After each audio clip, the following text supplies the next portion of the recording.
ವೀಕ್ಷಕರೇ ನಮಸ್ಕಾರ. ಲೋಕೇಶಪ್ಪನವರ ಅದ್ಭುತ ಸಾವಯವ ತೋಟದ ವೀಕ್ಷಣೆಯನ್ನು ಮಾಡ್ತಾ ಇದ್ದೇವೆ ಸ್ನೇಹಿತರೆ. ಎಷ್ಟು ಮಾಡಿದರೂ ಎಷ್ಟು ನೋಡಿದರೂ ತೀರದು ಅಷ್ಟೊಂದು ಅದ್ಭುತವಾಗಿ ಮಾಡಿದ್ದಾರೆ ತೋಟವನ್ನು. ಇವರ ಪರಿಶ್ರಮದ ಹಿಂದೆ ಇವರ ಶ್ರೀಮತಿಯವರ ಪಾತ್ರ ತುಂಬ ದೊಡ್ಡದಿದೆ. ಅವರ ಸಹಕಾರದಿಂದ ಇವರು ಇಷ್ಟೊಂದು ದೊಡ್ಡ ಸಾಧನೆಯನ್ನು ಮಾಡಲಿಕ್ಕೆ ಸಾಧ್ಯ ಆಗಿದೆ. ಮುಂದೊಂದು ದಿನ ಈ ದಂಪತಿಗಳ ಒಂದು ಸಂವಾದ ಕಾರ್ಯಕ್ರಮವನ್ನು ಕೂಡ ನಾನು ವಿಡಿಯೋ ಮಾಡಲಿದ್ದೇನೆ ಸ್ನೇಹಿತರೆ. ಇವರ ತೋಟದಲ್ಲಿ ಇಂದಿನ ವಿಡಿಯೋದಲ್ಲಿ ಕಳೆ ನಿಯಂತ್ರಣದ ಕ್ರಮಗಳು, ಅಡಿಕೆ ಸಿಪ್ಪೆಯಿಂದ ಸತ್ವಭರಿತವಾದ ಗೊಬ್ಬರದ ತಯಾರಿಕೆ, ಜೇನು ಸಾಕಾಣಿಕೆ ಇತ್ಯಾದಿ ಹಲವಾರು ಅಂಶಗಳನ್ನು ಕೂಡಿರುತ್ತೆ ಸ್ನೇಹಿತರೆ. ಎಲ್ಲವನ್ನು ಸ್ವಲ್ಪ ಸ್ವಲ್ಪ ತುಣುಕು ಮಾಡಿ ಹಾಕಿದ್ದೇನೆ. ಹಾಗಾಗಿ ನೋಡಿ ಸಹಕರಿ. ಬರ್ರಿ ಈ ಕಡೆ ಬಾ, ಬರ್ರಿ ಈ ಕಡೆ ಬಾ, ಈ ಕಡೆ ಬಾ ಬಾ ಬಾ ಬಾ ಬರ್ರಿ ಬರ್ರಿ ಬರ್ರಿ ಬರ್ರಿ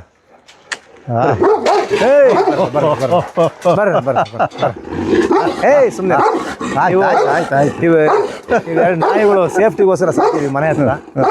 ಇವು ಗ್ರೇಟ್ ಡೇನ್ ಅಂತ ಹೇಳ್ಬಿಟ್ಟು, ಇವು ಗ್ರೇಟ್ ಡೇನ್ ಅಂತ ಇದು ನಮಗೆ ಸಮಾಧಾನ ಮನೆ ಹತ್ರ ಇರಬೇಕು ಅಂತ. ಏಯ್ ಸುಮ್ಮನೆ ಸುಮ್ಮನೆ ಸುಮ್ಮನೆ ಸುಮ್ಮನೆ ಏನು ಮಾಡಲ್ಲ ಅವ್ರು, ಸುಮ್ಮನೆ ಏನು ಮಾಡಲ್ಲ ಅವ್ರು, ಸುಮ್ಮನೆ ನೋಡಿ. ಯಾರ ಹೊಸಬ್ರು ಬಂದರೆ ಸುಮ್ಮನಿರ ಗೇಟಿಂದ ಒಳಗೆ ಬರೋಕ್ಕೂ ಬಿಡಲ್ಲ ಅವು. ರಾತ್ರಿ 12 ಗಂಟೆಲಿ ಬರಲಿ, ಗೇಟ್ ಕಾರ್ ಬಂದರೂ ಕೂಡ ಇಷ್ಟೇ ಜೋರಾಗಿ ಕೂಗಾಡ್ತವೆ, ಮಲಗಲ್ಲ, ರಾತ್ರಿ ನೋಡ್ತವೆ, ಭಾಳ ಶಿಸ್ತಾಗಿ ಕಾಯ್ತವೆ. ಶಿಸ್ತಿನ ಸಿಪಾಯಿಗಳು. ಈಗ ನಿಮಗೆ ಅವು ಯಾರೋ ಒಬ್ಬ ಲೇಬರ್ ಬಿಟ್ಟರು ಮಲ್ಕೊಂಡು ನಿದ್ದೆ ಮಾಡ್ತಾನೆ, ಇವು ನಿದ್ದೆ ಮಾಡಲ್ಲ. ಹೌದಾ? ಮನುಷ್ಯರಿಗಿಂತಲೂ ಪ್ರಾಣಿಗಳ ಮೇಲೂ ಅಂತ ರಾಜ್ಕುಮಾರ್ ಹೇಳ್ತಿದ್ನಲ್ಲ, ಹಂಗೆ ಇವು ಅಷ್ಟು ನಿಷ್ಠೆಯಿಂದ ನೋಡ್ಕೊಂಡು, ನಿಷ್ಠೆಯಿಂದ ನಿಮಗೆ ನೋಡಿ ಕಾಯ್ತಾ ಇದೆ. ಯಾವುದೇ ಒಂದು ಕಾರ್ ಬರಲಿ, ಅಲ್ಲಿ ಅವ್ರ ಗೇಟ್ ಹತ್ರ ಅಲ್ಲಿ ಬಂದ್ರೆ ಇಲ್ಲೇ ಬಂದ್ರು, ಯಾರು ಗಾಡಿ ಬರ್ತಾ ಇದೆ ಒಳಗಡೆ ಇದ್ದರೆ ಎದ್ದು ಬರೋದಂಗೆ ಬಿಡಲ್ಲ ಅವು. ರಾತ್ರಿ ಎದ್ದು ಬರಲೇಬೇಕು. ನಾವು 12 ಗಂಟೆ ನಾವು ಎದ್ದು ಬಂದು ನೋಡೇ ಹೋಗೋದು, ನೋಡಿ ಸಮಾಧಾನ ಮಾಡಿಸಿ ಹೋಗ್ಬೇಕು. ಅವು ಸುಮ್ಮನೆ ಆಗ್ತವೆ. ನಾವು ಕೊಕ್ಕ ತರಕ್ಕೆ ಹೋದಾಗ ಅಲ್ಲಿ ಅವರು ಆರ್ನಮೆಂಟಲ್ ಪ್ಲಾಂಟ್ಸ್ ಅಂತವು ಕೊಕ್ಕ ಇದರಲ್ಲಿ ಅಡಿಕೆನಲ್ಲಿ ಫಸಲು ಬಿಡುತ್ತೆ. ಬಹಳ ಚಿಕ್ಕದಾಗಿ ಬೆಳೆ ಚಿಕ್ಕದ್ರಲ್ಲೇ ಬಿಡುತ್ತೆ. ಓಹೋ, ಡಿಸ್ಟೆನ್ಸಲ್ಲೇ ಬಿಡುತ್ತೆ. ಇದು ಎಷ್ಟು ವರ್ಷದ್ದು? ಇದೆಲ್ಲ ಒಂದು 6 ವರ್ಷ, 6-7 ವರ್ಷ ಆಗಿದೆ. ಈ ವರ್ಷ ಹೋದ ವರ್ಷ ಒಂದು ಸ್ವಲ್ಪ ಸಣ್ಣಕ್ಕೆ ಬಿಟ್ಟಿತ್ತು. ಈ ವರ್ಷ ಮೆಚೂರ್ ಬಿಟ್ಟಿದೆ. 5ನೇ ವರ್ಷಕ್ಕೆ ಸ್ಟಾರ್ಟ್ ಆಗಿದೆ. ಇದು 2ನೇ ವರ್ಷ. ನೋಡಕ್ಕೆ ಲಕ್ಷಣವಾಗಿ ಈಗ ಒಳ್ಳೆ ಕಾಯಿ ಕಾಯಿ ಆಗ್ತಾ ಇದೆ. ಇನ್ನೊಂದು 2 ತಿಂಗಳು ಬೇಕು. ಒಂದು 2-3 ಗಿಡ ಹಾಕಿದ್ದೀನಿ. ಇದು ಮನೆಗೆಲ್ಲ ಸಾಕಾಗುತ್ತೆ, ಆರಾಮ ತಿಂತೀವಿ. ಯಾವುದೇ ಗೊಬ್ಬರ ಇಲ್ಲ, ಔಷಧಿ ಇಲ್ಲ, ಏನಿಲ್ಲ. ಇದಕ್ಕೆ ಏನಿಲ್ಲ, ಸಾವಯವದಲ್ಲೇ. ಇದು ಸೊಪ್ಪು ಪೂರ್ಣವಾಗಿ. ಇದು ಸೊಪ್ಪು ಮನೆಗೆ ಒಳ್ಳೆ ಸೊಪ್ಪು. ಇದು ಒಬ್ಬ ಇಷ್ಟು ಜನ ಬಂದಿದ್ರಿ ನೋಡಿ, ಯಾವ ಗೊಬ್ಬರ ಹಾಕಲ್ಲ, ಭೂಮಿಲಿರೋ ಪವರಲ್ಲೇ ಬೆಳೆಯೋದು. ಅದ್ಭುತವಾಗಿ ಕಿತ್ಕೊಳ್ಳ ನಿಮಗೆ ಸ್ವಲ್ಪ ಸೊಪ್ಪು ಇದರಲ್ಲಿ ಇರಲಿ, ಕಿತ್ಕೊಳ್ಳ ಕಿತ್ಕೊಂಡ್ಬಿಡೋಲ್ಲ ಈಗಲೇ. ಮತ್ತೆ ಇಲ್ಲಿ ಬರಲ್ಲ ನಾವು. ಇದು ತೋಟದೊಳಗೆ ಬಿಟ್ಟಿರೋದು. ನಾನು ಜಾಗ ಬೇರೆ ಕಡೆ, ನನಗೆ ಸಪ್ರೇಟ್ ಜಾಗ ಇಲ್ಲ. ನಾನೇನೋ ತೋಟದೊಳಗೆ ಬೆಳಿಬೇಕು. ಹೌದು. ಇದು ಜೇನು. ಜೇನು ಪೆಟ್ಟಿಗೆ. ಜೇನು ಪೆಟ್ಟಿಗೆ. ಇದು ಒಂದು 10 ಬಾಕ್ಸಲ್ಲಿ ಜೇನಿದೆ. ಅಲ್ಲೆಲ್ಲ ಇದ್ದಾವೆ, ಅಲ್ಲೆಲ್ಲ ಇದ್ದಾವೆ. ಬನ್ನಿ ನೋಡಿ, ನಮ್ಮ ತೋಟದಲ್ಲಿ ಕಾಲಿಟ್ಟರೆ. ಅಣ್ಣ ಇದೇನು ಇವು ಕಡ್ಪದ ಕಲ್ಲು? ಇದು ಸರ್, ನಾನಿಲ್ಲಿ ಒಂದು ನನಗೆ ಜಾಗ ಬೇರೆ ಇಲ್ವಲ್ಲ, ಎಕ್ಸ್ಟ್ರಾ ಜಾಗ ಇಲ್ವಲ್ಲ, ಗೊಬ್ಬರ ಹಾಕಿ 2 ಕಡೆ ನೆಟ್ಬಿಟ್ಟು ಇಲ್ಲಿ ಗೊಬ್ಬರ ಹಾಕೋಣ ಅಂತ ಮಾಡ್ಕೊಂಡಿದ್ದೆ. ಓಹ್, ಅದಿನ್ನು ಕನ್ಸ್ಟ್ರಕ್ಷನ್, ಅಂಡರ್ ಕನ್ಸ್ಟ್ರಕ್ಷನ್ ಐತಿ, ಇನ್ನೂ ಮುಗ್ದಿಲ್ಲ. ಇನ್ನು ಮಾಡೋದ್ರಾಗೆ, ಇನ್ನು ಅದೇ ಮಾಡೋದ್ರಾಗೆ ಇದೆ, ಮುಗಿಯಲ್ಲ. ಅದು ನಿಮ್ಮದು ಮುಗಿಯಲ್ಲ, ಮುಗಿಯಲ್ಲ. ಇದು ಕತೆ ಫ್ಯಾಕ್ಟ್ರಿ ಕಂಪ್ನಿ ವರ್ಕ್ ಇದ್ದಂಗೆ ಮುಗಿಯಲ್ಲ. ನೋಡಿ, ಇದು ಕೂಡ ಜೇನು. ಇದು ಕೂಡ ಜೇನಿದೆ ಇದರಲ್ಲಿ. ನೋಡಿ ಪೂರ್ತಿ ಇದರಲ್ಲಿ ಎಲ್ಲ ಕಟ್ಕೊಂಡ್ಬಿಟ್ಟಿದ್ದಾವೆ. ಎಲ್ಲ ಕಟ್ಕೊಂಡು ನನಗೆ ತುಪ್ಪ ತಿಕ್ಕೊಂಡಿದ್ರೆ ಪಾಲಿನೇಷನ್ ಆಗುತ್ತೆ ಫಸ್ಟ್ ಕ್ಲಾಸ್ ಆಗಿ. ಇರಲಿ ತೋಟದಲ್ಲಿ ಒಟ್ಟು ಸಮೃದ್ಧವಾಗಿ ಜೇನು ಪೆಟ್ಟಿಗೆ ಸಾಕಿದ್ದೀರಪ್ಪ. ಒಂದು 10ರಲ್ಲಿ ಇದ್ದಾವೆ. ಆಮೇಲೆ ಇದು ಬದನೆಕಾಯಿ ಗಿಡ ಅಂತ. ನೋಡಿ, ಇದು ಬದನೆ ಮನೆಗೆ ತಿನ್ನೋಷ್ಟು ಬದನೆಕಾಯಿ ಆಗುತ್ತೆ. ಹೆಚ್ಚಾದವು ಅವ್ರಿಗೆ ಕೊಡ್ತೀವಿ ಸ್ನೇಹಿತರಿಗೆ. ಸರಿ ಸರಿ. ನೋಡಿ, ಇದು ಬದನೆಕಾಯಿ ಗಿಡಗಳು. ನೋಡಿ, ಯಾವ ಗೊಬ್ಬರನೂ ಹಾಕಿಲ್ಲ, ಯಾವ ಔಷಧಿ ಹೊಡೆದಿಲ್ಲ. ಮುಗಿದು ಕೀಳ್ಬೇಕು ಒಂದು ದಿವಸ. ನಿಧಾನಕ್ಕೆ ಬರ್ರಿ. ಇದೆಯಲ್ಲ, ಇದು ಅಂಟ್ಕೊಂಡ್ಬಿಟ್ಟಿತ್ತು ನೋಡ್ರಿ. ಅರ್ಥ ಆಯ್ತು. ಇದನ್ನು ಕುಡ್ಲಾಕಿ ಎಬ್ಬಿ ಅದು ಇದಕ್ಕೆ ಅಂಟ್ಕೊಂಡು ಇದ್ರಾಗ ತುಪ್ಪ ಬಿಟ್ಟಿರ್ತಾವೆ. ಈಗ ಹೌದೌದು, ತಿಕ್ಕಬೇಕು. ಇಟ್ಟಿರುತ್ತೆ. ಅದೇ ಅವಾಗ ಏನಾಗುತ್ತೆ, ಡಿಸ್ಟರ್ಬ್ ಆಗುತ್ತಲ್ಲ. ಹೌದು, ಸ್ವಲ್ಪ ಹಿಂಸೆ ಕೊಡ್ತಾವೆ ನಮಗೆ ಅವಾಗ. ನಾಟಕ್ಕೆ ಬರುತ್ತೆ. ಹೌದು, ಒಳ್ಳೆ ನಾಟ. ಒಳ್ಳೆ ನಾಟ ಆಗುತ್ತೆ. ಇಂಥವು ಎಷ್ಟು ಮರಗಳಿದ್ದಾವೆ ಇಲ್ಲಿ ಸರ್? ಅಲ್ಲಿ ಇನ್ನೊಂದು ತೋಟದಲ್ಲಿ 400 ಇದೆ. ಈ ಇನ್ನೊಂದು 30-40 ಇದ್ದಾವೆ. ಅಂದರೆ ಅಲ್ಲಿ ಸಸಿ ನಟ್ಟಿದ್ದೆ ಇಲ್ಲಿ. ಉಳಿದಾವೆ ಇಲ್ಲಿ ನಟ್ಟಿದ್ದೆ. ಮತ್ತಿನ್ನೇನು ಅರಣ್ಯ ಮರಗಳನ್ನು ಇನ್ನೇನೇನು ಬೆಳೆಸಿದ್ವಿ? ಇಲ್ಲಿ ಅರಣ್ಯ ಮರಗಳು ಅಂದರೆ ಇವು ಮಾಗನಿ. ಇನ್ನೇನು ಮಾವು, ಸಾಗುವಾನಿ ಬೆಳೆದಿದ್ದೀರಾ? ಸಾಗುವಾನಿ ಒಂದು 7 ಗಿಡ ಇದಾವೆ ಆ ಕಡೆ ಸೈಡಲ್ಲಿ. ಒಂದು 7 ಗಿಡ ಇದೆ ಸಾಗುವಾನಿ. ಸರಿ ಸರಿ ಸರ್. ಇದು ಬೇಲಿ ಮೆಂತ್ಯ ಅಂತ. ಇದು ದನಗಳಿಗೆ ಒಳ್ಳೆ ಪೌಷ್ಟಿಕ ಆಹಾರ. ಶಿವಾಬಲ್ ಅಲ್ವಾ? ಅಲ್ಲ, ಬೇಲಿ ಮೆಂತ್ಯ ಅಂತ. ಬೇಲಿ ಮೆಂತ್ಯ. ಬೇಲಿ ಮೆಂತ್ಯ ಅಂತಾರೆ. ಇಷ್ಟು ಎತ್ತರ ಬೆಳೆಯುತ್ತೆ. ಓಹೋ, ಕಟ್ ಮಾಡಿ ಹಾಕ್ಬೋದು ನಾನು. ನೋಡಿ ಅದು ಅದು ಅದರದ್ದೇ ಬೀಜ ಉದುರಿರೋದು. ಹಾಂ, ಬೇಲಿ ಮೆಂತ್ಯ ಅಂತಾರೆ ಅದಕ್ಕೆ. ಬೇಲಿ ಮೆಂತ್ಯ. ಅಷ್ಟು ಎತ್ತರ ಬೆಳೆದು ಬೀಜ ಉದುರಿರೋದು, ಅದರದ್ದೇ ಬೀಜ ಉದುರಿ ಹುಟ್ಟಿದಾಗ. ಇದು ಮುಳ್ಳುಗಿಳ್ಳು ಏನಿರಲ್ಲ? ಏನಿರಲ್ಲ ಇದ್ರಾಗೆ. ಹಾಂ ಹಾಂ, ಇದು ಒಳ್ಳೆ ಸೂಪರ್. ಇದು ಇಡೀ ತೋಟದೊಳಗೆಲ್ಲ ಬೀಜ ಚೆಲ್ಬಿಟ್ರೆ ಕುಯ್ದಂಗೆ ಚಿಗುರು ಬರುತ್ತೆ. ಕುಯ್ದಾಕ್ಬೋದು, ದನಗುಡಿ ಮೇವು ಹಾಕ್ಬೋದು ಫಸ್ಟ್ ಕ್ಲಾಸಾಗಿ. ಏನಾಗಿದೆ ಸರ್, ಮಾಡೋಕ್ಕೇನು ಬೇಕಾದಷ್ಟಿದ್ದಾವೆ, ಜನ ಇಲ್ಲ ಮಾಡೋರು. ಅದೇ ಬಂದಿರೋದು ಈಗ. ಮಾಡ ಅಂತಾರೆ, ಜನ ಇಲ್ಲ. ಹೌದು, ಏನೋ ಬೇಕಾದಷ್ಟಿದ್ದಾವೆ. ನಮಗೂ ಈಗ 72 ವರ್ಷ, ನಮ್ಮ ಕೈಲೂ ಆಗಲ್ಲ. ಅಲ್ಲ, ಇಷ್ಟು ವರ್ಷ ಎಷ್ಟು ಬೇಕು ಅಷ್ಟು ಮಾಡೋಕ್ಕೆ. ಅಂದರೆ ಭಾಳ ಸಾಹಸ ಮಾಡಿದಿರಿ ಬಿಡ್ರಿ ನೀವು. ನೋಡಿ, ಈ ಥರ ಲಾಟ್ ಹಾಕೊಂಡ್ಬಿಡ್ತೀವಿ ಅಡಿಕೆ ಸಿಪ್ಪೆನ, ಉದ್ದಕ್ಕೆ ಹಾಕೊಂಡು ಎತ್ತಾಕ್ಸೋದು ಲೇಬರ್ ಕೈಲಿ. ಈಗ ಮನೆ ಮುಂದೆ ಈ ಗಾರ್ಡನ್ ಮಾಡಿದಿರಲ್ಲ, ಏನೇನು ಗಿಡಗಳಿದೆ ಇದು ಪಾರಿಜಾತ ಅಂತ ಸರ್. ಇದು ಪಾರಿಜಾತ. ಪಾರಿಜಾತ ಅಂತ. ಇದು ಹೂವು ರಾತ್ರಿ ಅರಳುತ್ತೆ, ಬೆಳಗಾಗತ್ತೆ ಬಿದ್ದೋಗುತ್ತೆ. ಇದು ಹೂವುಗಳು ತುಂಬಾ ಸ್ಮೆಲ್ ಇರುತ್ತೆ. ನಾನು ಬಹಳ ದಿವಸ ಹುಡುಕ್ತಾ ಇದ್ದೆ. ಗಿಡ ಅದು ನನಗೆ ಐಡಿಯಾ ಎಲ್ಲ ಸರ್. ಹೆಂಗ ನನ್ನ ಮಗ ತಂದು ನಟ್ಟಿದ್ದ. ಹೌದಾ? ಎಲ್ಲಿ ತಂದು ನಟ್ಟಿದ್ದ ಅಂತ ಗೊತ್ತಿಲ್ಲ. ಕಡ್ಡಿ ನಡ್ತಾರ, ಕಡ್ಡಿನೇ ಇರ್ಬೇಕಂಗ, ಕಡ್ಡಿ ಕಟ್ ಮಾಡ್ಕೊಡ್ತೀನಿ. ಆಮೇಲೆ ಇದು ಡ್ರ್ಯಾಗನ್ ಫ್ರೂಟ್ ಅಂತ ಎಲ್ಲ ಹೋಗಿದೆ. ಒಂದು 2 ಗಿಡ ತಂದಿದೆ ಸರ್. ಆ ಕಡೆ ಒಂದು ಗಿಡ, ಈ ಕಡೆ ಒಂದು ನೆಟ್ಟಿದ್ದೇವೆ ನೋಡಿ ಮನೆ ಮುಂದೆ. ಅದ್ರಾಗ ಒಂದು 5-6 ಹಣ್ಣು ಬಿಟ್ಟಿತ್ತು, ಹೋದ ವರ್ಷ ತಿಂದ್ವಿ. ಇದ್ರಾಗ ಈ ವರ್ಷ ಬಿಡ್ತಾ ಇದೆ. ಅಂತೂ ಮನೆಗೆ ತಿನ್ನೋಷ್ಟು ಬಿಡ್ತಾವ ಸರ್ ಇವು. ಆಮೇಲೆ ಇದೆಲ್ಲ ಇನ್ನು ಹೂವಿನ ಗಿಡಗಳೆಲ್ಲ ಹಾಕಿದ್ವಿ. ಇದೆಲ್ಲ ದಾಸವಾಳ, ಅವೇನೋ ಹೂವುಗಳು ಎಲ್ಲ ಥರ ಹೂಗಳೆಲ್ಲ ನಮ್ಮ ಮನೆಯವ್ರು ನೆಟ್ಟಿದ್ದಾರೆ. ಇದೆಲ್ಲ ನಮ್ಮ ಮನೆಯವ್ರದ್ದು. ಅವ್ರದ್ದು ಕೈ ತೋಟದ್ದೆಲ್ಲ ಅವ್ರದ್ದು.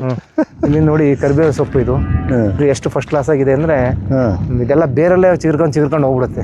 ಫಸ್ಟ್ ಕ್ಲಾಸ್ ಆಗಿ ಕರಿಬೇವು ಸೊಪ್ಪು ಬೇಕಾದಷ್ಟು. ಇದು ನೋಡಿ ಸೀಬೆಕಾಯಿ ಗಿಡ. ಇದು ತಾನಾಗೆ ಹುಟ್ಟಿದ್ದಿತ್ತು, ನಾನೇನು ಹಾಕಿರೋದಲ್ಲ, ಹಾಕಿ ತಿಂದು ಬಿಸಾಕಿರೋ ಬೀಜ. ಇದರಲ್ಲಿ ಎಷ್ಟು ಚೆನ್ನಾಗಿದಾವೆ ಕಾಯಿ ಅಂದ್ರೆ, ಗಿಡನೇ ಮಾಲಿತ್ತು ನೋಡ್ರಿ. ಪಕ್ಷಿ ತಂದು ಬಿಸಾಡೋಲ್ಲ ನೋಡಿ. ಇದು ಎಷ್ಟು ಫಸಲು ಕೊಡೋದು. ಕಾಯಿ ಬಿಟ್ಟಿದೆ, ಎಷ್ಟು ಚೆನ್ನಾಗಿ ಕಾಯಿ ಬಿಟ್ಟಿದೆ. ತುಂಬ ಕಾಯಿ ಬಗ್ಗಿದೆ ಈ ಕಡೆಗೆ, ಇರೋಕೆ ಆಗ್ದಲೆ. ನೋಡಿ, ಇದ್ರ ತುಂಬಲೂ ಹೆಚ್ಚುಗಳೇ ನೋಡ್ರಿ. ಹೆಚ್ಚುಗಳು, ಕಾಯಿಗಳು ಎಷ್ಟಿದೆ, ತುಂಬ ಚೆನ್ನಾಗಿದೆ. ಬಿಟ್ಟು ಹೆಚ್ಚುಗಳು, ಕಾಯಿಗಳು. ಮನೆಗೆ ಮಕ್ಕಳು ಮರಿಗೆಲ್ಲ ತಿನ್ನಕ್ಕೆ ಬೇಕಾದಷ್ಟು ಹಣ್ಣಾಗುತ್ತೆ. ಹೌದು, ಒಂದು ಎಷ್ಟು ಚಿತ್ರ ಕಾಯಿ ಆಗಿರೋದು ನೋಡಿದೆ. ಇರ್ಬೇಕು, ಆ ಕಡೆ ಎಲ್ಲ ಇರ್ಬೇಕು ಅನ್ಸುತ್ತೆ. ಅಲ್ಲಿದೆ ನೋಡ್ರಿ, ಅಲ್ಲಿದೆ. ಬಟ್ ಕೋಲ ಆಗ್ಬೇಕು ಅದಕ್ಕೆ. ಈ ಕೋಲೇನ ಕಟ್ಟಿದಾರ ಅವನು ಕಡೆ ಕೀಳ ಅಂದ್ರೆ ಅವ್ನು ಕೋಲಾಗಿ. ನಾನು ಈಚೆಗೆ ಅಡಿಕೆ ಸಿಪ್ಪೆ ಗೊಬ್ಬರ ಮಾಡ್ಬೋದು ಅಂತ ಕಂಡುಕೊಂಡಿದ್ದೀನಿ. ತೋಟಕ್ಕೆಲ್ಲ ಅಡಿಕೆ ಸಿಪ್ಪೆ ಹಾಕ್ತೀವಿ, ಅಲ್ಲಿ ಗೊಬ್ಬರ ಆಗಿರುತ್ತೆ ತೋಟದಲ್ಲಿ. ಅದಕ್ಕೆ ಈ ತಿಪ್ಪೆ ಒಳಗೆ ನಾವು ಯಾಕೆ ಗೊಬ್ಬರ ಹಾಕ್ಬಾರ್ದು ಅಂತೇಳಿ ಅಡಿಕೆ ಸಿಪ್ಪೆ ಹಾಕ್ಬಾರ್ದು ಅಂತ ಈ ಸರಿ ನಾನು ನೋಡಿ ಈ ಥರ ಒಂದೊಂದು ಬಾಂಡ್ ಮಾಡಿದ್ದೀನಿ ಉದ್ದಕ್ಕೆ. ಈಗ ಈ ತಿಪ್ಪೆ ಈಗ ಏನು ಹಾಕಿದಿರಲ್ಲ, ಈ ತಿಪ್ಪೆನೇ ಇದೆಲ್ಲ ಫುಲ್ ಒಂದು ಏರಿಯಾ ಇದು. ಇಲ್ಲೇನು ಗುಂಡಿ ಇಲ್ಲ, ಇಲ್ಲಿಂದ ಅಲ್ಲಿವರೆಗೂ ಇಷ್ಟು ದೊಡ್ಡ ತಿಪ್ಪೆನ ಇಷ್ಟು ಗೊಬ್ಬರ ಆಗುತ್ತೆ. ನಂದು ವರ್ಷ ತುಂಬುತ್ತೆ, ಇದು ಫುಲ್ ತುಂಬುತ್ತೆ. ಇದಷ್ಟು ತುಂಬುತ್ತೆ. ಇದು ಕೇವಲ 3 ತಿಂಗಳು. ಇದ್ರಾಗ 1 ತಿಂಗಳಿದೆ, ಅದ್ರಾಗ 1 ತಿಂಗಳಿದೆ, ಅದ್ರಾಗ 1 ತಿಂಗಳಿದೆ. ಒಂದೊಂದು ಪೋರ್ಷನ್ ಮಾಡಿದ್ದೀನಿ. ಅಲ್ಲ, ನೀವೀಗ ಅಡಿಕೆ ಸಿಪ್ಪೆ ಹಾಕಿದಿರಲ್ಲ, ಯಾಕಪ್ಪ ಅಂದ್ರೆ ಒಂದು ಲೇಯರ್ ಸಗಣಿ ಹಿಂಗೆ ಹಾಕಿದ್ಮೇಲೆ ಅದ್ರ ಮೇಲೆ ಇಲ್ಲೇ ಅಡಿಕೆ ಸಿಪ್ಪೆ ಹಾಕಿಸ್ತೀನಿ. ಇದೆಲ್ಲೋ ಅಡಿಕೆ ಸಿಪ್ಪೆ ಇಟ್ಕೊಂಡ್ರೆ ಮತ್ತೊಂದು ಹಾಕಕ್ಕೆ ಲೇಬರ್ ಖರ್ಚಾಗತ್ತೆ. ಅದಕ್ಕೆ ಮಾಡಿ ಲೇಯರ್ ಸಗಣಿ, ಒಂದು ಲೇಯರ್ ಅಡಿಕೆ ಸಿಪ್ಪೆ. ಈಗ ಫುಲ್ ಅಡಿಕೆ ಸಿಪ್ಪೆ ಹಾಕಿದ್ಮೇಲೆ ಮತ್ತೆ ಅದ್ರ ಮೇಲೆ ಸಗಣಿ ಹಾಕ್ತಾರೆ ಅವರು. ನಮ್ಮ ಕೆಲಸದವ್ರು ಸಗಣಿ ಹಾಕ್ತಾರೆ, ಅದ್ರ ಮತ್ತೆ ಅಡಿಕೆ ಸಿಪ್ಪೆ ಹಾಕಿಸ್ತೀನಿ. ಅಂದ್ರೆ ಹೆಚ್ಚು ಕಮ್ಮಿ ಒಂದು ಮಳ ಸಗಣಿ ಬಿದ್ಮೇಲೆ ನೋಡಿ ಇಲ್ಲಿ ಹಾಕಿರೋದು ಕಾಣಿಸುತ್ತೆ ನಿಮಗೆ. ಕೆಳಗಡೆ ಅಡಿಕೆ ಸಿಪ್ಪೆ ಹಾಕಿದ್ದಾರೆ, ಅದ್ರ ಮೇಲೆ ಸಗಣಿ ಹಾಕಿದ್ದಾರೆ. ಈಗ ಮತ್ತೆ ಸಗಣಿ ಅಡಿಕೆ ಸಿಪ್ಪೆ ಹಾಕಿಸ್ತಾರೆ. ಆಮೇಲೆ ಎಲ್ಲ ಫುಲ್ ಎಲ್ಲವೂ ಆದ್ಮೇಲೆ ಒಂದು JCB ತಗೊಂಡು ಒಂದ್ ಕಡೆಗೆ ಹಾಕ್ಸೋದು. ಅದನ್ನ ಒಂದ್ ಕಡೆ ಹಾಕ್ಸಿದಾಗ ಏನಾಗ್ತದೆ, ಒಂದಿಷ್ಟು ಡಿಕಂಪೋಸರ್ ಎಲ್ಲ ಚೆಲ್ಬಿಟ್ಟು ಒಂದು ಲಾಟ್ ಮಾಡಿಸ್ತೀನಿ. ಅವಾಗೆಲ್ಲ ನಮಗೆ ಮುಂದಿನ ಒಂದು 3-4 ತಿಂಗಳೊಳಗೆ ಫಸ್ಟ್ ಕ್ಲಾಸ್ ಗೊಬ್ಬರ ಆಗುತ್ತೆ. ಹಂಗಾಗಿ ಈ ಸರಿ ಇದೊಂದು ಹೊಸ ಯೋಜನೆ, ಹೊಸ ಪ್ರಯೋಗ ಮಾಡ್ತಾ ಇದ್ದೀನಿ. ನೋಡಿ ಇಲ್ಲಿ ಹಿಂಗೆ ಇಲ್ಲಿ ಎತ್ತಾಕಿದ್ದಾರೆ ಒಂದ್ಸರಿ ಆಗ್ಲೇ, ಒಂದ್ಸರಿ ಎತ್ತಾಕ ಮತ್ತೆ ಸಗಣಿ ಹಾಕಿದ್ದಾರೆ. ಅಲ್ಲಿ ಕಾಣ್ತಾ ಇತ್ತು ನೋಡ್ರಿ ನಿಮಗೆ ಸಿಪ್ಪೆ ಹಾಕಿರೋ ಜಾಗ, ಅಲ್ಲಿಂದ ಸಗಣಿ ಹಾಕಿಲ್ಲ. ಹಿಂಗೆ ಹಾಕೊಂಡು ಹೋದ್ಮೇಲೆ ಮತ್ತೆ ಇಲ್ಲಿಂದ ಎತ್ತಾಕೋದು. ಇಲ್ಲಿಂದ ಎತ್ತಾಕೋದು ನಮ್ಗೆ ಈಸಿ, ಒಂದ್ ಆಳು ಬಂದು ಕೆಲಸ ಮಾಡ್ತಾರೆ. ಈಗ ನನಗೆ ಅರ್ಥ ಆತ್ ಬಿಡ್ರಿ, ನೀವು ಬಹಳ ಬುದ್ಧಿವಂತಿಕೆ ಉಪಯೋಗಿಸಿದ್ರಿ. ಯಾಕೆಂದ್ರೆ 1, 2, 3 ಲೈನು ಈ ಅಡಿಕೆ ಸಿಪ್ಪೆ ಹಾಕೊಂಡ್ಬಿಟ್ಟಿದ್ದೀರಿ. ನಡುವೆ ಸಗಣಿ ಇದೆ, ಸಗಣಿ ಗೊಬ್ಬರ. ಈಗ ಏನು ಸಗಣಿದು ಒಂದು ಲೇಯರ್ ಆದ ತಕ್ಷಣ ಅದ್ರ ಮೇಲೆ ಒಂದು ಲೇಯರ್ ಅಡಿಕೆ ಸಿಪ್ಪೆ ಹಾಕ್ತೀರಿ. ಆಮೇಲೆ ಏನಾಯ್ತು, ಅದ್ರ ಮೇಲೆ ಓಡಾಡ್ಕೊಂಡು ಹಾಕ್ಬೇಕು ನಾವು ಸಗಣಿ ಅಡಿಕೆ ಸಿಪ್ಪೆನ. ಈಗ ನಾವೊಂದು ಸಗಣಿ ಹಿಂಗೆ ಹಾಕಿದ್ಮೇಲೆ ಓಡಾಡ್ಬೇಕು ಅಂದ್ರೆ 1 ತಿಂಗಳು ಕಳಿಬೇಕು ಅದಕ್ಕೆ. ಅದಕ್ಕೆ ಏನ್ ಮಾಡ್ತಾರೆ, ಅದು ಒಂದು ಮುಗಿದುಕೊಳ್ಳಿ ಈ ಕಡೆಗೆ ಹಾಕ್ತಾರೆ, 3 ಮುಗಿದುಕೊಳ್ಳಿ ಈ ಕಡೆಗೆ ಬರ್ತಾರೆ. ಆವಾಗ ಅಲ್ಲಿ ಅಡಿಕೆ ಸಿಪ್ಪೆ ಹಾಕೊಂಡು ಬಂದು ಒಂದೊಂದಕ್ಕೆ ಅವರು ಅಡ್ಜಸ್ಟ್ ಮಾಡ್ಕೊಂಡು ಸರಿ ಎಲ್ಲ ತುಂಬಿದ ಮೇಲೆ ಒಂದ್ ಕಡೆಗೆ ಲಾಟ್ ಹಾಕ್ಬಿಡೋದು. ಅದು ಆವಾಗ ಅಡಿಕೆ ಸಿಪ್ಪೆ ಎಲ್ಲ ಹಿಂಗೆ ಮಿಕ್ಸ್ ಆಗ್ಬಿಡುತ್ತೆ ಕ್ಲೀನಾಗಿ. ಸ್ವಲ್ಪ ಡಿಕಂಪೋಸರ್ ಎಲ್ಲ ಸೇರಿಸ್ಬಿಟ್ರೆ ಫಲವತ್ತಾದ ಗೊಬ್ಬರ ಆಗುತ್ತೆ ಅಂತ ಈ ತರ ಒಂದು ಖಂಡಿತ ಹೊಸದಾಗಿ ಮಾಡ್ತಾ ಇದೀನಿ. ನಿಮ್ದು ಸೈಲೇಜ್ ಇದೆಯಲ್ಲ, ಅದು ಅಬ್ಬಬ್ಬ 20 ಅಡಿ ಗುಂಡಿ, ಅದ್ಭುತ ಬಿಡ್ರಿ. ಅವಾಗ ಆಮೇಲೆ ಒಂದೊಂದು ಇವು ಎಂಥವು ತರೋದ್ ಮುಳ್ಳು ಗೊತ್ತಲ್ಲ, ಹೌದು. ಅವು ಇಷ್ಟಿಷ್ಟು ಹತ್ರ ಬೆಳ್ಕೊಂಡು ನಿಂತಿದ್ದೆ ಎಲ್ಲ ಕಡೆ. ಈ ಇದ್ರಾಗಂತೂ ತರೋದ್ ಮುಳ್ಳೆ ಪೂರ್ತಿ ಇಲ್ಲಿಂದ ಇತ್ಲಾಗಿ. ಇದು ಮಾತ್ರ ಒಂದು ಸ್ವಲ್ಪ ಬೇಸಾಯ ಮಾಡಿದ್ರು, ಇದ್ರೊಳಗೆ ಒಂದೊಂದು ಗಿಡ ಹಾಕಿದ್ದು, ತೆಂಗು ಗಿಡಗಳ, ಹಂಗಾಗಿ ತೆಂಗು ಹಾಕಿದೆ ಇದಕ್ಕೆ. ಒಟ್ಟಿಗೆ ನೀವು ತಗೊಂಡಾಗ ಇದು ಉತ್ಕೃಷ್ಟ ಹಿಂಗಿತ್ತು ಹಿಂಗೆ ನೀರು ಏನಾಯ್ತಂದ್ರೆ ಈ 30 ಎಕರೆನೂ ಒಂದು ಬದ ಇರಲಿಲ್ಲ. ಮಳೆ ಹೊಡೆದೆಲ್ಲ ಕೊಚ್ಕೊಂಡೋಗಿ ಕಲ್ ಚರ್ಲಿತ್ತು. ನಾನು ಇದ್ರಲ್ಲಿ ಬೇಸಾಯ ಹೊಡಿತಿದ್ದೆ ಟ್ರ್ಯಾಕ್ಟರ್ಗೆ. ಅವಾಗ ಇಲ್ಲಿ ಯಾರೋ ಬಂದ್ರು ಕುರಿ ಮೇಸರು, ಅಣ್ಣ ಇದೇನ್ ಮಾಡತ್ತ ಅಣ್ಣ, ಹುಲ್ಲು ಹುಟ್ಟಲ್ ಕಾರಣ ಅಂದ್ರು ಅವ್ರು. ಇರೋ ಹುಲ್ಲು ಹುಟ್ಟಲ್ಲ ಅಂದ್ರು ಅವರು. ಅವಾಗ ನಾನು ಬೇಸಾಯ ಹೊಡಿತಿದ್ದ ನೋಡಿದ್ರೆ ಹಿಂಗೆ ಇತ್ತಂದಲ್ಲ, ಹುಲ್ಲು ಇರಲಿಲ್ಲ. ಅವ್ರು ಹೇಳಿದ್ ನಿಜನೇ ಇತ್ತು. ಅಲ್ಲಿ ಅವತ್ತಿನ ಪರಿಸ್ಥಿತಿ ಅವ್ರು ಹೇಳಿದ್ರು. ಅವತ್ತು ನೀವು ಅದನ್ನ ನೋಡಂತ ಆಳಪ್ಪ ಏನ್ ಮಾಡಕ್ಕಾಗತ್ತೆ ಅಂತ ಡೆವಲಪ್ ಮಾಡಿದಿರಿ. ಹುಳ್ಳಿಕಾಳು ಚೆಲ್ದೆ ಇದಕ್ಕೆ, ಇಡೀ ಬೌಂಡ್ರಿ ಹುಳ್ಳಿಕಾಳು ಚೆಲ್ದೆ ಬೇಸಾಯ ಹೊಡೆದು.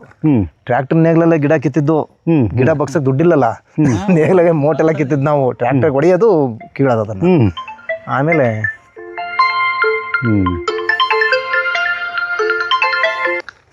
ನೋಡಪ್ಪ, ಇದು ನೆರಳಲ್ಲೇ ಬೆಳಿಬೇಕು. ಇದು ಫರ್ಮೆಂಟೇಶನ್ ಮಾಡಿದ್ಮೇಲೆ ಈ ತರ ಆಗುತ್ತೆ. ಇಲ್ಲ ಮಾಡ್ಲಿಲ್ಲ, ಇಲ್ಲ ಹಾಳಾಗಿಲ್ಲ. ಇದು ಹಿಂಗೆ ಇರಬೇಕು, ಹಿಂಗಿದ್ರೆ ಬೀಜ ಅಂತ. ಇಲ್ಲಿ ತಗೊಳಲ್ಲ ಇದನ್ನ. ಇದು ಇದೆಯಲ್ಲ, ಇದು ಫರ್ಮೆಂಟೇಶನ್ ಆಗಿಲ್ಲ.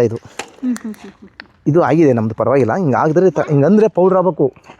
ನೋಡಿ ಇದು ಪೌಡ್ರ್ ಆಗಲ್ಲ, ಇದು ತಗೊಳಲ್ಲ ಇದು ಅವರು. ಇದಕ್ಕೆ ರೇಟ್ ಇದು ಆಗುತ್ತೆ, ಸೊ ಆ ಕ್ವಾಲಿಟಿ ಇಲ್ಲ ಇದು. ಇದು ಫರ್ಮೆಂಟೇಶನ್ ಆಗಿದೆ, ಬಟ್ ನಡೀತಿ ತಾಂತಾರೆ. ಬಟ್ ಫರ್ಮೆಂಟೇಶನ್ ಮಾಡಿಲ್ಲ ಅಂದ್ರೆ ಇದು ಕಲ್ಲಿದ್ದಂಗೆ ಇರುತ್ತೆ ಒಳಗಡೆ ಬೀಜ, ಅದು ಉಪಯೋಗ ಬರಲ್ಲ. ಬಿಸಾಕ ಕಂಪ್ಲೀಟ್ ಫರ್ಮೆಂಟೇಶನ್ ಅಂದ್ರೆ ಒಳ ಪೌಡರ್ ಆಗಿರಬೇಕು. ಒಳ ಪೌಡರ್ ಆಗುತ್ತೆ ಇದು. ಈ ಥರ ಕರ್ರಗಿರೋದೇ ಫಸ್ಟ್ ಕ್ವಾಲಿಟಿ ಅಂತ ಇದರಲ್ಲಿ. ಈ ಥರ ಒರಟಾಗಿರಬಾರ್ದು, ಒಳಗಡೆ ಹಿಂಗಂದ್ರೆ ಪೌಡ್ರ್ ಆಗ್ಬೇಕು ಅದು. ಅವ್ರು ತಗೊಳೋದು ಹಿಂಗೆ ಇಸ್ಕೆ ನೋಡೋದು ಹಿಂಗೆ. ಹಿಂಗೆ ಪೌಡ್ರ್ ಆದರೆ ಇದು ಫರ್ಮೆಂಟೇಶನ್ ಆಗಿ ಇದು ಕ್ವಾಲಿಟಿ ಆಗಿದೆ ಅಂತ. ಇದು ಫಸ್ಟ್ ಕ್ವಾಲಿಟಿ. ಇದು ನೋಡಕ್ಕೆ ಇದು ಬೂಸ್ಟ್ ಬಂದಂಗೆ ಕಾಣುತ್ತೆ, ಅಲ್ಲ ಅದು. ಇದರಲ್ಲಿ ಹಿಂಗಿದೆಯಲ್ಲ, ಇದು ಒಳ್ಳೇದಲ್ಲ. ಇದು ಹಿಂಗೆ ಬೆಳ್ಳಗಿರ್ಬಾರ್ದು ಹಿಂಗೆ. ಇದು ಫರ್ಮೆಂಟೇಶನ್ ಆಗಿರಕ್ಕಿಲ್ಲ ಇದು ಒಂದೊಂದು. ಅಂದರೆ ನಮ್ದ್ರಲ್ಲಿ ಆಗಿದೆ ಇದು, ಬಟ್ ಇನ್ನೂ ಬೆಳ್ಳಗಿರೋದು ಆಗಿರಲ್ಲ. ಅಲ್ಲಿ ಗಿಡದಡಿ ತೋರಿಸ್ತೀನಿ ನಿಮಗೆ, ತಿನ್ಬೋದು. ಇದು ಚಾಕ್ಲೇಟಿಂದು ತಿಂದಂಗೆ ಆಗುತ್ತೆ. ಆಮೇಲೆ ಸಕ್ಕರೆ ಇರಲ್ಲ. ಇದಿದೆಯಲ್ಲ, ಇದು ನೋಡ್ರಿ ಹಿಂಗೆ ಪೌಡ್ರ್ ಆದರೆ ಇದು ಫಸ್ಟ್ ಕ್ವಾಲಿಟಿ ಅಂತ. ಇದು ನಾನು ಒಂದು ಸರಿ 50,000ದಂಗೆ ಮಾರಿದ್ದೆ ಕೆ ಜಿ ಅಲ್ಲ, 500 ರೂಪಾಯಿ ನನಗೆ 50,000 ಕ್ವಿಂಟಾಲು. ಒಂದು ಸರಿ 67,000 ರೂಪಾಯಿ ಕ್ವಿಂಟಾಲ್ ಮಾರಿದ್ದೆ. ಈಗ 31,000 ಇದೆ ಕ್ವಿಂಟಾಲ್. ರೇಟ್ ಕಮ್ಮಿ ಆಗಿದೆ ಈ ವರ್ಷ. ಇದೊಂದು 7-8 ಕ್ವಿಂಟಲ್ ಆಗುತ್ತೆ ನನಗೆ ವರ್ಷಕ್ಕೆ. ಅಡಿಕೆ ತೋಟದೊಳಗೆ ಬೆಳೆದಿದ್ದು, ಹೊರಗಡೆ ಬೆಳೆಯೋದಲ್ಲ ಇದು. ತೋಟದೊಳಗೆ ಏನೂ ಆಗಲ್ಲ ನೋಡಿ, ಏನೂ ಆಗಲ್ಲ. ಅಲ್ಲ, ಇದು 18 ಅಡಿ ಒಂದು ಹಾಕ್ತೀವಿ. ಇದು 18 ಅಡಿ ಒಂದೇ ಹಾಕ್ಬೇಕು, ಹತ್ರ ಹಾಕಂಗಿಲ್ಲ. ಒಣಮೇವಿನ ಬಣವೆ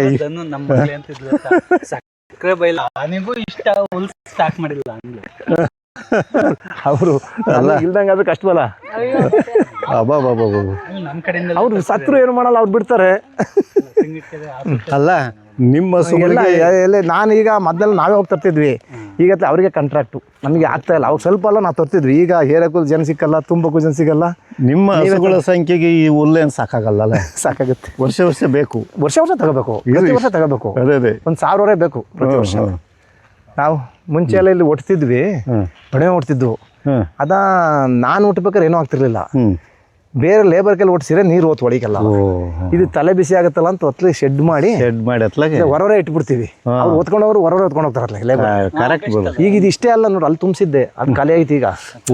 ಅಲ್ಲಿ ಫುಲ್ ಅಲ್ಲಿಂದ ಹೇಳ್ತಂಗ ಇದಕ್ಕೆ ಮಳೆಗಾಲ ಬರೋ ತನಕ ಅಲ್ಲೇ ಹೊರಗಡೆ ಟಾರ್ಪ ಮುಚ್ಚಿರ್ತೀವಿ. ಇದು ಮಳೆಗಾಲದಲ್ಲಿ ಇದು ತೆಗಿತಾರೆ. ಯಾಕಪ್ಪ ಒಂದು ಸಾಲದಂಗಾದ್ರೆ ಏನು ಮಾಡೋದು? ಇಲ್ಲಿ ಒಂದು 400, 500, 500, 600 ಇದ್ದು. ಇಲ್ಲಿ 500 ಇತ್ತು. ಇಲ್ಲಿ ಖಾಲಿ ಆಗಿದಾವೆ. 500 100 ಇದಾವೆ ಇನ್ನು ಅಷ್ಟೇ. 500 400, 500 ಇಲ್ಲೇ ತುಂಬಿದ್ದು. ಪೂರ್ತಿ ಖಾಲಿ ಮಾಡಿ ಖಾಲಿ ಆಗಿದ್ದು. ಖಾಲಿ ನೆಲಕ್ಕೆ ಬರ್ರಿ ಅಂತೀನಿ. ಸ್ಟಾರ್ಟ್ ಮಾಡಪ್ಪ. ಇಲ್ಲಿ ಇದು ಎಷ್ಟು ವರ್ಷದ್ದು ಬಾಳೆ? 5-6 ಸರಿ ಕಟ್ ಮಾಡಿದ್ದೀನಿ. 5-6 ವರ್ಷ ಆಗಿದೆ. 5-6 ವರ್ಷ ಆಗಿದೆ. ಏನು ಬುಡ ಬೀಳುತ್ತಿದ್ದು, ಮುರ್ಕೊಂಡು ಬೀಳ್ತಾವೆ. ಯಾಕಂದ್ರೆ ಬೇರು ಸಾಯ್ತಾ ಮೇಲೆ ಬರ್ತದಲ್ಲ, ಮೇಲೆ ಬರುತ್ತೆ, ಬೀಳುತ್ತೆ. ಇದ್ರಲ್ಲಿ ನನಗೆ ಮಿನಿಮಮ್ ಅಂದ್ರೂ ನೋಡ್ರಿ ಗೊನೆಗಳು ಎಷ್ಟು ಚೆನ್ನಾಗಿದ್ದಾವೆ. 4-5ನೇ ಗೊನೆ ಆದ್ರೂ ಕೂಡ ಚೆನ್ನಾಗಿ ಬರ್ತವೆ. ಈ ತರ ನಾವು ಬಾಳೆ ಎಲ್ಲ ಹಾಕೋದ್ರಿಂದ ಒಂದು ಗೊನೆ ಎಷ್ಟು ಕಳೆ ಹುಟ್ಟಲ್ಲ. 8, 10, 16 kg ಬರ್ತದೆ ಈಗಲೂ. ಬಾಳೆ ಹಾಕೋದ್ರಿಂದ ಒಂದು ಬೆನಿಫಿಟ್, ಕಳೆನೂ ಬರಲ್ಲ. ಅದ್ ಬಾಳೆ ತರಗೆಲ್ಲ ಮುಚ್ಚಕ್ಕೆ ಅದೇ ಸಿಗುತ್ತೆ ಪುಕ್ಷಟೆ. ಎಲ್ಲಿಂದೆಲ್ಲ ತಂದು ಹಾಕ್ಬೇಕಲ್ಲ ಮಲ್ಚಿಂಗ್ಗೆ. ನೋಡಿ ಈ ತರ ಬೀಳ್ತಾವೆ. ಇನ್ನು ವಯಸ್ಸಾದಂಗೆ ಆದಂಗೆ ಹಿಂಗೆ ಬೀಳ್ತಾವೆ. ಆರ್ಗ್ಯಾನಿಕ್ ಕಾರ್ಬನ್ ಸಬ್ಸ್ಟೆಂಟ್ ಸಿಗುತ್ತೆ. ನೋಡಿ ಅದು ನೆಲ ಕಾಣಿಸಲ್ಲ ನೋಡ್ರಿ ಅದ್ರಲ್ಲಿ. ಆ ತರ ಮುಚ್ಚಿಗೆ ಆಗಿದೆ, ಮುಚ್ಚಿಗೆ ಆಗ್ಬಿಡುತ್ತೆ.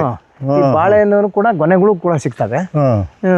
ಒಂದು ವರ್ಷದಲ್ಲಿ ಮಿನಿಮಮ್ ಅಂದ್ರೆ ನಮಗೆ ಒಂದು 70-80 ಸಾವಿರ ರೂಪಾಯಿ ಬಾಳೆಕಾಯಿ ಮಾರ್ತೀವಿ ಇದರಲ್ಲಿ.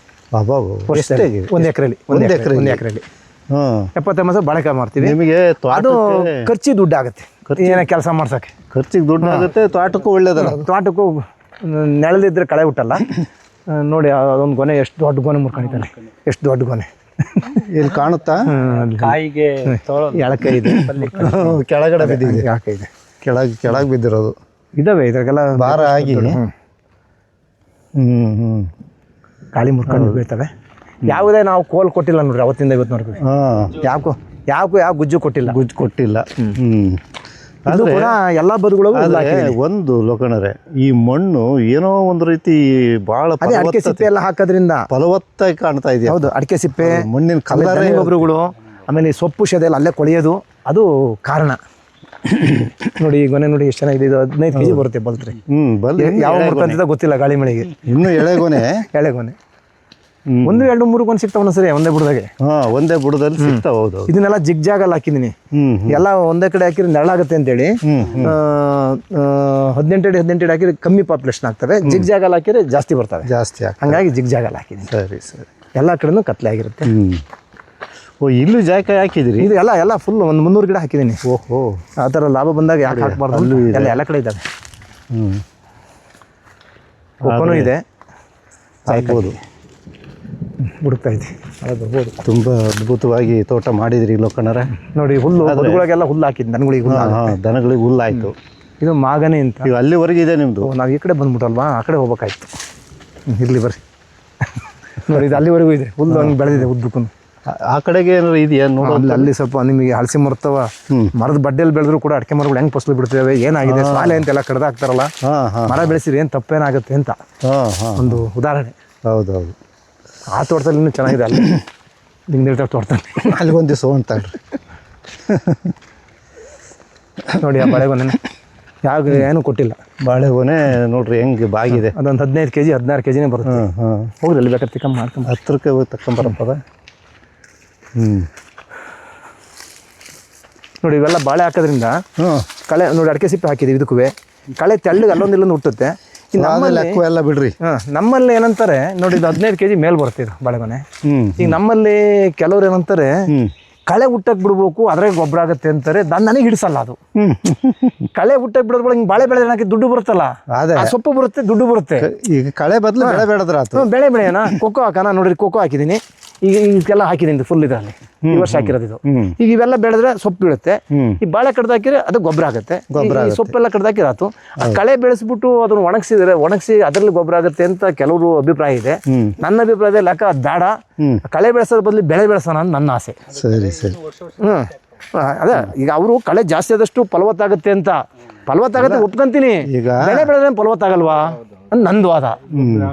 ನೋಡಿ ಎಷ್ಟು ನೋಡಿ ಹೆಂಗಿದೆ ಸೊಪ್ಪಿದು. ಈಗ ನೀವು ಕಳೆ ಬೆಳೆಯೋದೇನು ಬೇಡ ಅಂತ ಬಿಡಿಸಿಲ್ವಲ್ಲ, ಅದು ಬೇರೆ ಥರದ್ದು ಬೆಳಿತಿದೀವಿ. ಅದು ಕಳೆ ಅನ್ಕೊಳ್ರಿ. ನಾನು ಹೇಳ್ತಿರೋದು ಕಳೆಯನ್ನ ನೀವೇನು ಬ್ರಷ್ ಕಟರ್ ಹೊಡೆದಿಲ್ಲ. ಇಲ್ಲ, ಅದು ಹೊಡೆಯಲ್ಲ. ಗೊತ್ತಾಯ್ತಾ? ಒಂದು ಅಥವಾ ಕೀಳ್ಸಿಲ್ಲ, ಬೇಸಾಯ ಕಳೆನ ಅಲ್ಪ ಸ್ವಲ್ಪ ಒಂದ ಕೀಳಿಸ್ತೀನಿ. ಯಾಕಪ್ಪ ಅಂದ್ರೆ ಇಡೀ ಕಳೆ ಮುಚ್ಕೊಂಡ್ಬಿಡುತ್ತಿಲ್ಲ, ನಮ್ಗೆ ಓಡಾಡಕ್ಕೆ ಆಗಲ್ಲ ಅದ್ರೊಳಗೆ. ಹಂಗಾಗ್ಬಿಡುತ್ತೆ. ಈ ಊಜ್ಗ ಅಂತ ಮುಳ್ಳು ಬರ್ತೈತೆ, ಮೈ ತುಂಬ ಅಂಟ್ಕೊಂಡಿದ್ದೆ.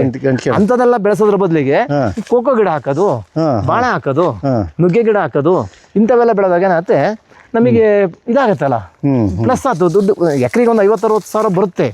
ಅವ್ರಿಗೆ ಬ್ರಷ್ ಕಟ್ಟರ್ ಹೊಡೆಯಕ್ಕೆ ಅವನಿಗೆ ದುಡ್ಡು ಕೊಡ್ಬೇಕು, ಪೆಟ್ರೋಲ್ ಹಾಕ್ಬೇಕು, ಅದೆಲ್ಲ ಕಷ್ಟ ತಪ್ಪುತ್ತೆ. ನೋಡಿ ಇದೊಂದು ನುಗ್ಗೆಕಾಯಿ ತಳಿ ಹೆಂಗಿದೆ ಇದು.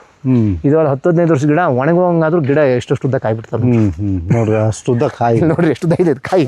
ಭಾಗ್ಯ, ಇದು ಭಾಗ್ಯ ಇದರಲ್ಲಿ ಭಾಗ್ಯ ತಳಿ ಅದು. ಈ ಥರ ನೋಡಿ ಎಷ್ಟು ಉದ್ದ ಇದಾವೆ ಕಾಯಿಗಳು. ನೋಡಿ ಇದು ಕಾಯಿ ಎಷ್ಟು ಉದ್ದ ಬಿಟ್ಟಿದೆ ನುಗ್ಗೆಕಾಯಿ. ಎಷ್ಟು ಚೆನ್ನಾಗಿತ್ತು ನೋಡ್ರಿ ಇದು. 3-4 ಅಡಿ ಈ ತೋಟದೊಳಗೆ ಕತ್ಲೆಯಲ್ಲಿ ಏನು ಮಾಡಿದ್ದು ನನಗೆ. ಹೌದು, ಸುಮ್ಮನೆ ಬಿಟ್ಕೊಂಡ್ತವೆ ಅವು.